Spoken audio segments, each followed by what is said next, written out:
My brother got my wife pregnant, and my mom told me to let it go for the baby's sake. Then I realized she'd been helping him steal the family business I built. So I did this and let it all burn. All right, Reddit. I'd been thinking about posting this for a while. I need to get it out of my head and onto something before I lose my mind replaying it on loop every night. Get a snack and listen to this mess. I'm Adam, 35 male. Welder by trade. Fabricator when the job calls for it. I've been running hot metal through my hands since I was 16 years old. Learned everything from my dad in the shop he built from nothing in Tulsa, Oklahoma. My dad, Hank, started the business in 1987 with a single truck, a portable Lincoln welder he bought off a guy going bankrupt, and about $800 in his pocket. By the time I was old enough to hold a stinger and not burn myself too badly, he had 3 rigs, a proper shop with 2 bays on a half-acre lot off 41st Street, and contracts with half the industrial outfits in the county. He taught me everything, not just welding, but how to bid jobs without leaving money on the table or pricing yourself out. How to talk to foremen who think they know more than they do. How to spot a client who's going to stiff you on payment before you waste 40 hours of labor. How to run a tight site where nobody gets hurt and nobody cuts corners. When he got sick 4 years ago, I was the one who kept everything running. Lung cancer. The kind that doesn't negotiate, doesn't respond to treatment, just takes what it wants until there's nothing left. He spent nearly 2 years fighting it, while I worked doubles and triples to keep the shop afloat. I'd weld all day on whatever job was most urgent, drive back to the shop, do the paperwork and scheduling at night because someone had to, catch maybe 3 hours of sleep on the couch in the office, and do it all again when the sun came up. My hands were cracked and bleeding half the time from the combination of heat, chemicals, and not enough rest. I was popping ibuprofen like candy just to keep my shoulders moving and my back from locking up. Went through a period where I was averaging maybe 20 hours of sleep a week. Lost 15 pounds I didn't have to lose. My wife at the time said, I look like a corpse that forgot to lie down. But I kept every contract. Didn't lose a single client. Paid every supplier on time or close to it. Kept the 3 guys we employed getting their checks every Friday without fail. Dad passed 2 years ago this coming March. Went in his sleep at the hospice, which was a mercy, considering what the last few months had been like. Before he went, he gave me his old welding hood, the leather one he'd had since the 80s, all scarred up from decades of sparks and spatter, stained with sweat and probably some blood from the times he nicked himself and kept working anyway. He sat me down in that hospice room, barely able to talk, and pressed it into my hands. This isn't a gift, he said. It's a handoff. He squeezed my wrist. You're the only one I trust to keep my name clean. Don't let them turn this place into a joke. He said I'd earned it. Said I was the one he trusted to keep his name meaning something. Said he was proud of me in a way he couldn't be proud of the others. On paper, he left the business to all 3 of us kids equally. Me, my younger brother Derek, and my older sister Raven. Each owned a third of Briggs Welding and Fabrication. It sounded fair. Looked good in the will. In reality, I was the only one who actually worked there in any meaningful way. Raven had her own life. Good job in accounting up in Kansas City. She stayed out of the day-to-day operations, but checked in when things got complicated. Called every few weeks to make sure I wasn't drowning. She was sharp, practical. Dad used to say she got all the brains and I got all the stubbornness. Then there's Derek, 29 years old, my little brother. Never held a job longer than 8 months his entire life. Charming as hell when he wants to be. Got that smile that makes people trust him even when every instinct should be screaming otherwise. Dad tried to get him into the trade when he was younger. Spent 2 summers attempting to teach Derek the basics. But Derek didn't want to sweat. Didn't want to show up at 5 a.m. when it's freezing. Didn't want to earn anything he could charm his way into instead. Dad eventually gave up. Said some people just aren't built for real work. Said Derek would have to find his own path. I think it broke something in him, admitting that about his own son. After Dad died, Derek suddenly got real interested in the family business. Started showing up at the shop unannounced, talking to clients like he knew what he was discussing, offering opinions on jobs he didn't understand, suggesting changes to processes that had worked fine for 20 years. First time he walked into the bay acting like he owned the place, I was elbow deep in a repair. Relax, he said. I'm just trying to help. It's our legacy. I didn't look up from the bead I was running. Legacy doesn't show up at noon and leave at 2. Our mom, Cheryl, runs the office side. Scheduling, books, invoicing, client communication. She's good at it, keeps things organized. But she's also spent Derek's whole life making excuses for him. In her mind, he's just misunderstood. Just needs the right opportunity. Just needs people to believe in him, instead of always comparing him to his brother. When I brought up his inconsistency once, she shut me down fast. He's trying, Don't punish him for that. She enabled every bad decision he ever made. Bailed him out of debt twice that I know of. Covered for him when he flaked on responsibilities. Told everyone he was finding himself when he was really just avoiding any form of accountability. And when Dad died and Derek started sniffing around the business, she was thrilled. Finally, her baby boy was taking an interest in the family legacy. Meanwhile, I'm the one bleeding for the place, and nobody seems to notice that either. I was married to Selena for 4 years. We dated for a year. Got married at the courthouse. Moved into a small house I was still making payments on. Looking back, I can see the cracks I ignored. The way she'd complain about me working too much, but never offer to cut expenses. The little comments that felt like jabs. You're always tired. You never want to do anything fun. It's like living with a roommate who smells like smoke. Over a year ago, Selena told me she was pregnant. I was in the garage cleaning my tools after a 14-hour shift. Pipeline repair out near Owasso for a feed processing plant. Emergency call. I was covered in slag dust and grinding residue, barely keeping my eyes open, running on coffee and spite at that point. She walked out through the side door and just said it flat. I'm pregnant. Okay. I set down the grinder. When did you find out? Don't start. Later, I found out she'd been sitting on it for weeks, waiting for the right moment, or maybe just dreading telling me. I stood there for a second, trying to process what she'd said. We hadn't been trying. Hadn't even really discussed having kids in a serious way for at least a year. Things between us had been distant lately. She was on her phone constantly, going out with her friends more often than usual, coming home late and being vague about where she'd been, or who she was with. I figured we were just in a rough patch. Married couples go through that. You push through. You don't bail. But pregnant. That was real and permanent and changed everything. I hugged her, told her we'd figure it out. My brain immediately started running numbers the way it always does. How much I'd need to save over the next several months. What we'd have to buy. Whether the insurance through the shop would cover everything, or if we'd be eating costs. Whether I could take any time off after the baby came, or if I'd have to keep grinding because there wasn't anyone else to cover the work. She didn't seem as excited as I expected. She smiled when I hugged her, but it didn't hit her eyes. I told myself she was probably just scared. First kid. Big life change. Normal to feel overwhelmed. Over the next few weeks, things got worse instead of better. She got cold. Short with me over everything.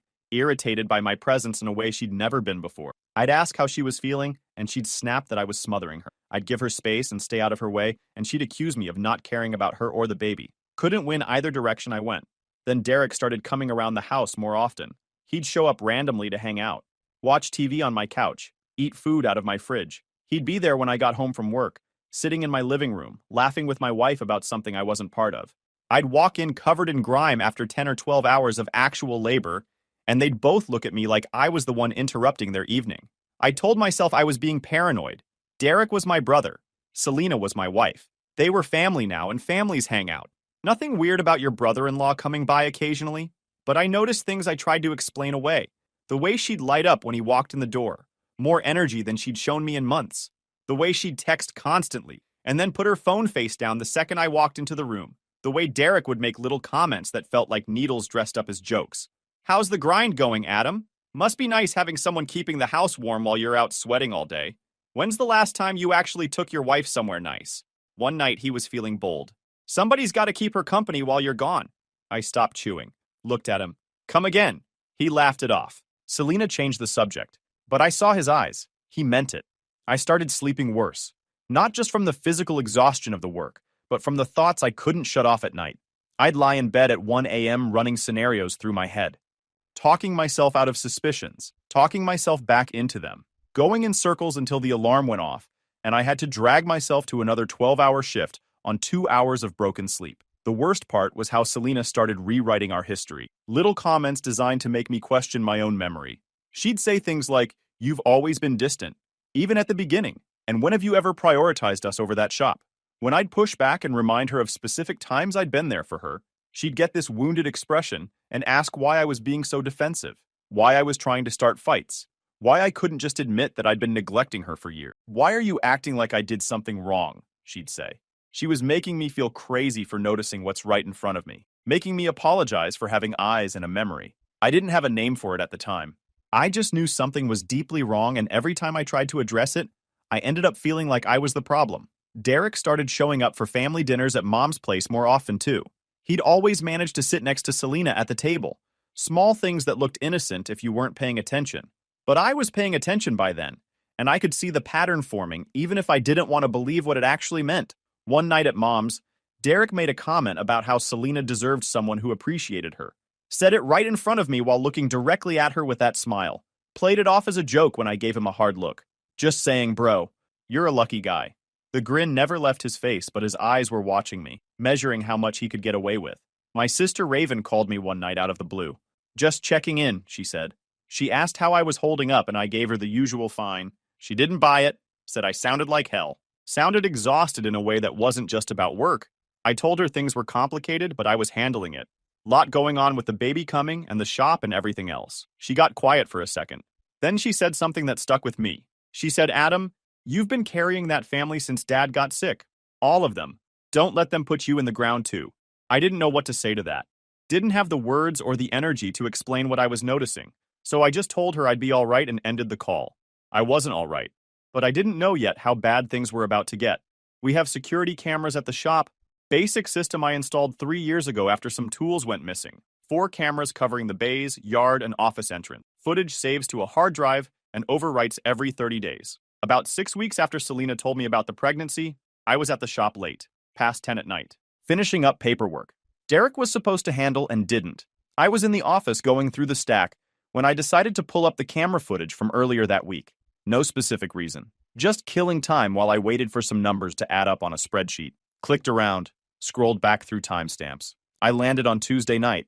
I'd been out on an emergency call that day. Burst steam line at a plant near Sand Springs.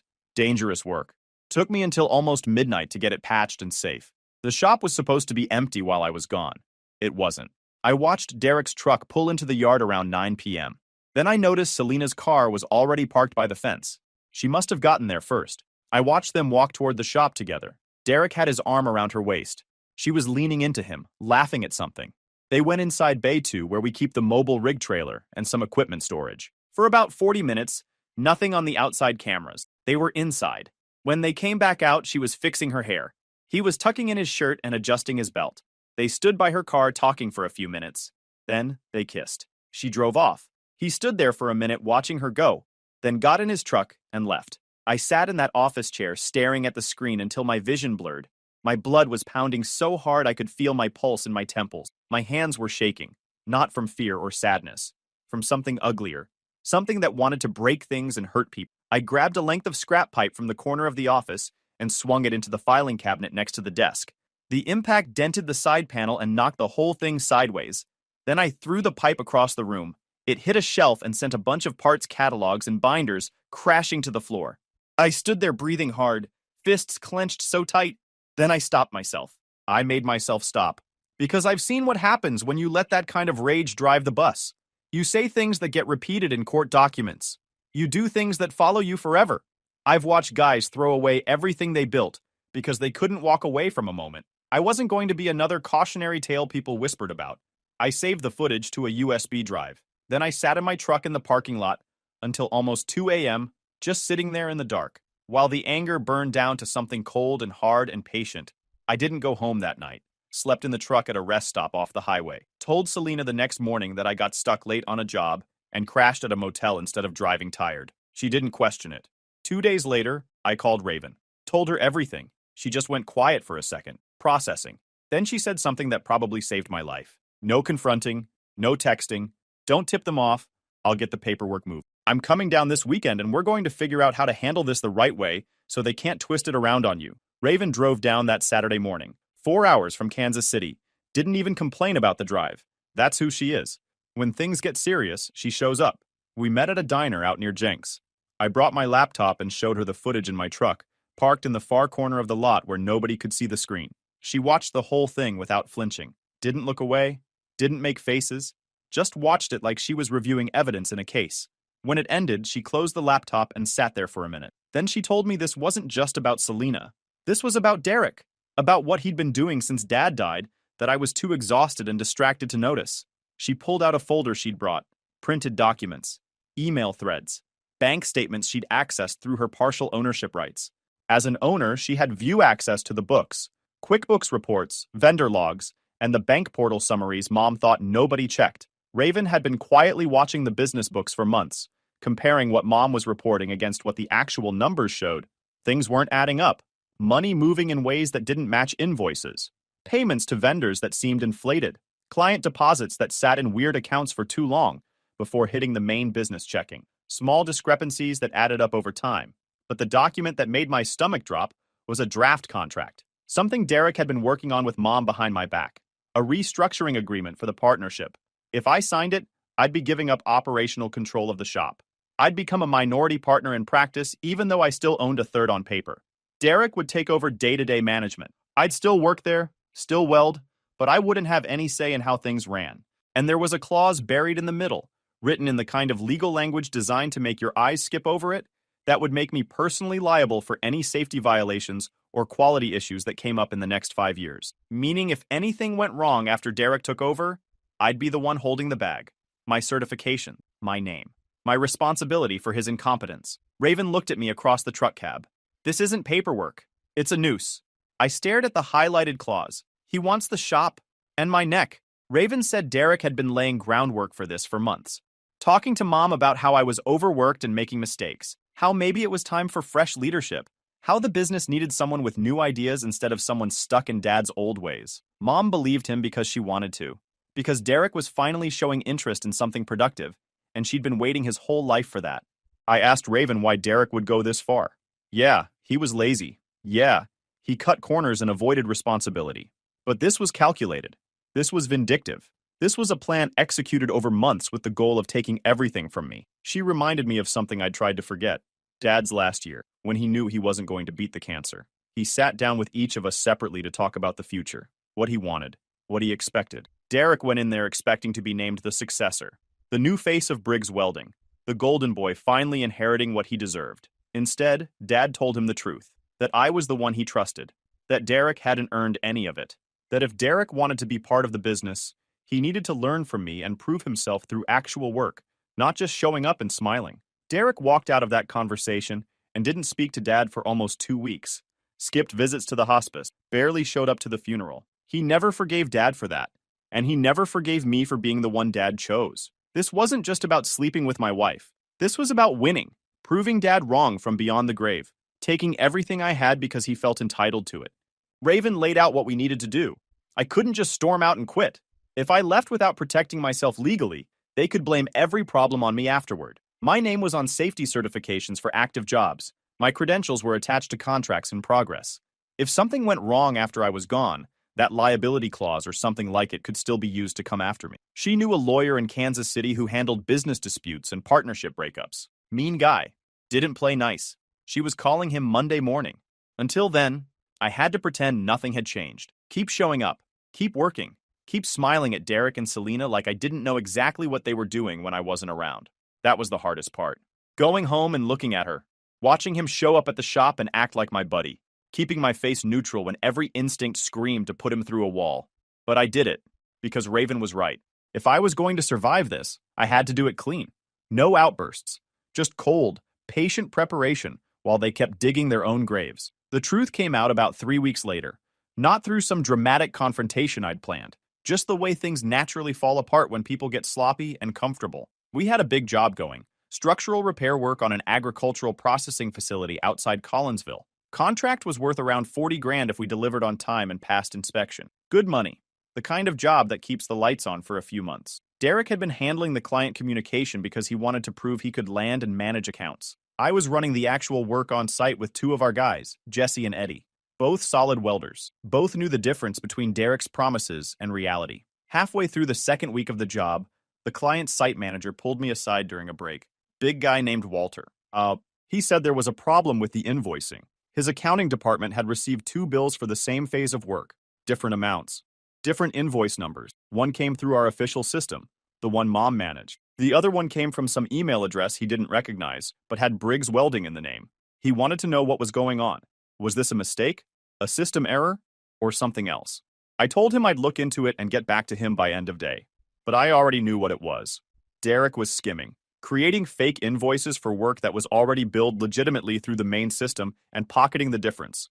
Classic fraud scheme. Stupid to try on a client this big with a site manager this sharp. But Derek never thought he'd get caught at anything. I called Raven from my truck during lunch. She called the lawyer. Within 48 hours, We had a paper trail showing Derek had pulled this same stunt on at least 3 different clients over the past 6 months. Small amounts each time. 2 grand here, 1,500 there. Enough to add up to real money over time, but not enough to trigger immediate red flags. Until Walter caught the duplicate. That Friday afternoon, I drove to the shop for what I knew would probably be the last time. Mom was in the office doing her usual end-of-week stuff. Derek was there too, which wasn't normal for a Friday, but I figured someone had tipped him off that something was happening. Selena had come by, which was really unusual. She almost never showed up at the shop. I figured Derek told her to be there for support or backup or whatever he thought he'd need. I walked into the office, set down a folder on the desk. Raven had helped me put it together. Copies of everything. The camera footage on a labeled USB drive. The financial documents showing Derek's invoicing scheme. The draft restructuring contract with the liability clause highlighted. I looked at my mom first, told her I was done. Done with the shop. Done with the family business. Done pretending everything was fine. She started in immediately, talking about family unity, about working through disagreements, about how we all needed to come together for the sake of the baby that was coming. She actually said that, for the sake of the baby. Whose baby, Mom? I said. She blinked at me. Say it out loud. She went pale. Looked at Derek. Looked at Selena. Neither of them said anything. Derek tried to start talking. Bro, don't do this. You don't get bro anymore. I cut him off before he could say anything else. Told him I knew everything. The footage from the shop, the fake invoices, the restructuring plan designed to make me liable for his failures. I told him I had copies of all of it with my lawyer and with Raven. Selena tried to spin it. Started in with the script I'd heard pieces of before. Said I was never around. Said she felt abandoned. Said Derek was there for her when I wasn't. Said she didn't plan for it to happen, it just did. And maybe if I'd been a better husband, none of this would have occurred. You weren't alone, I said. You had my brother. I looked at her for a long moment. You can keep him. I turned back to my mom. Told her she could let Derek run the shop now. He's been wanting it. Now he's got it.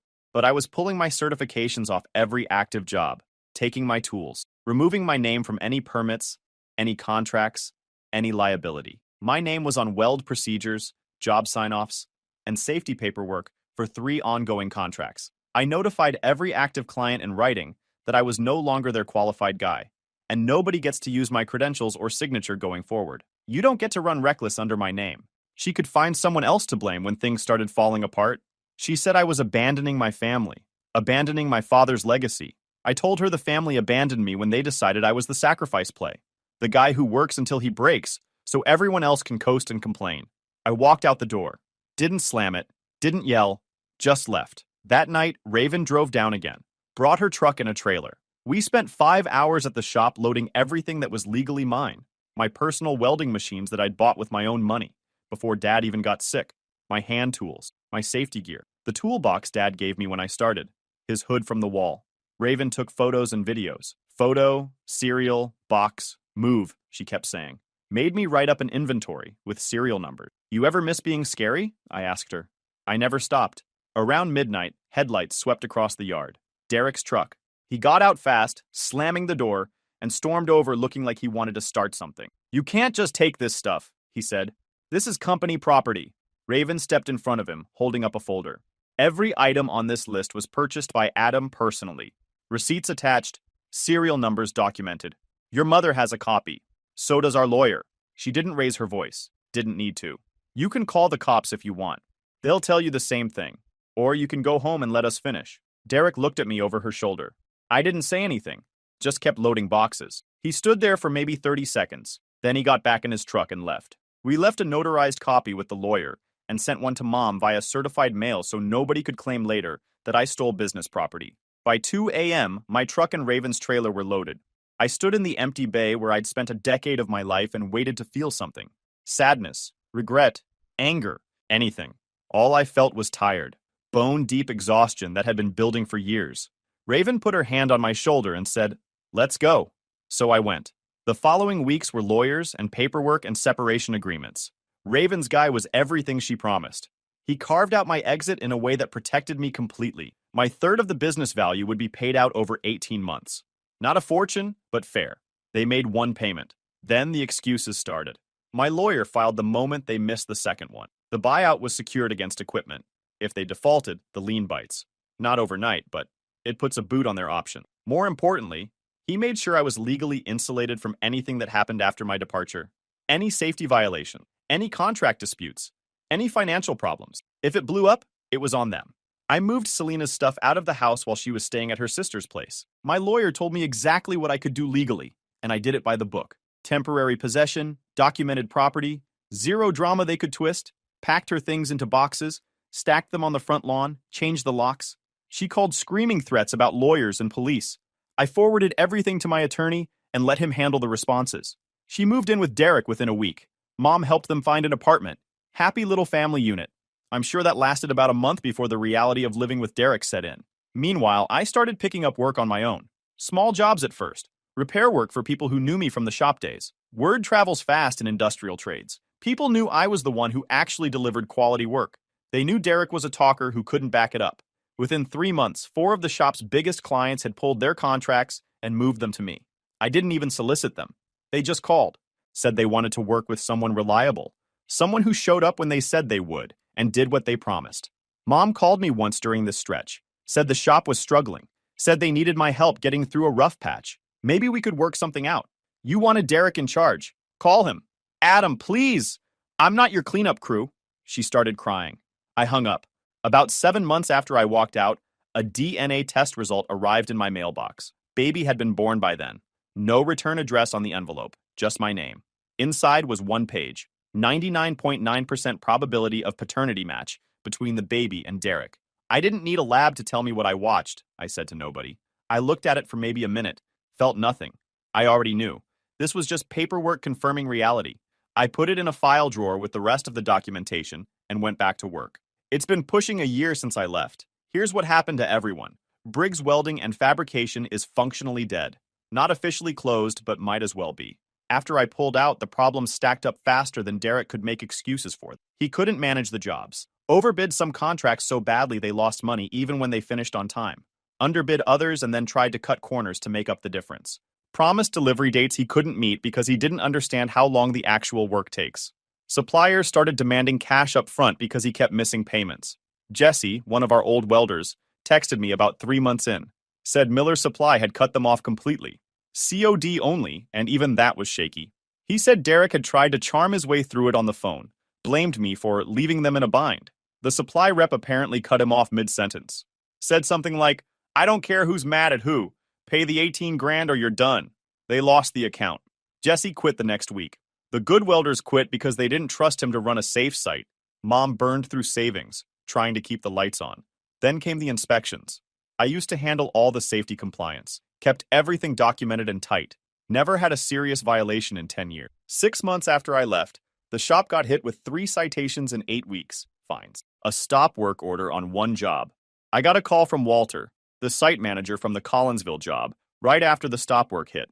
He'd heard the inspectors showed up and everything went sideways. Adam, you still the cert guy on record for Briggs? Not anymore. Pulled my name months ago. Good. Because they're trying to say you signed off on procedures you didn't touch. I've got documentation. My lawyer has copies. That's not my signature, and not my problem. Walter grunted. Figured. Just wanted to hear it from you. They've got guys standing around on site doing nothing while your brother argues with the inspector. Real professional operation. I didn't say anything. Didn't need to.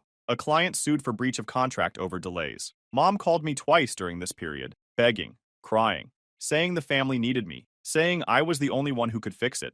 I told her she made her choice when she pushed that restructuring deal and protected Derek over me. Now she gets to live with what she chose.